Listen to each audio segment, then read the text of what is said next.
what do you think is one of the great lies of our age that we haven't addressed yet? Or maybe we just simply too scared to? I think there's whole slews of them.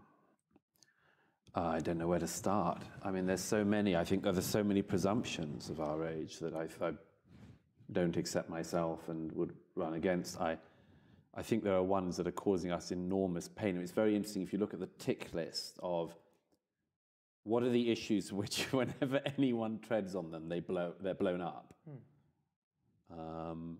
They all have the same thing in common, which is the society is demanding you agree to something that is it's not possible to agree to and keep your self-esteem, or at least be able to look at yourself in the mirror.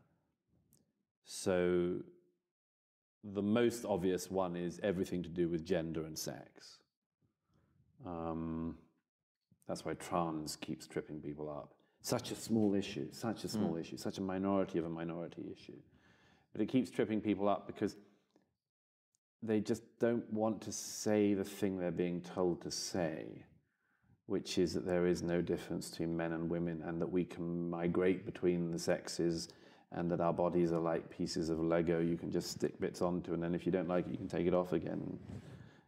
People, there's something, because there's something demoralizing about agreeing to lies. This is different, by the way, from just custom or politeness or being decent to people, because we all should aspire to being polite and decent to people, but being invited to engage in a lie ends up demoralizing you. I don't know if you've ever, communist countries, that was one of the things I've often thought.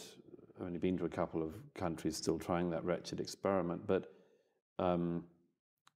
those who traveled a lot behind the Iron Curtain or lived behind it often commented on the needless things they were persuaded to agree to lie about. And people often wondered, why am I being made to agree to this next implausible thing? And the answer really was, because it'll demoralize you further, and it'll make you less willing even than you were before to think of yourself as an individual with any worth.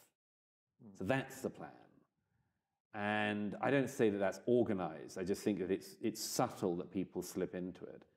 And I think in our own society, we have to be really careful. I like heretics.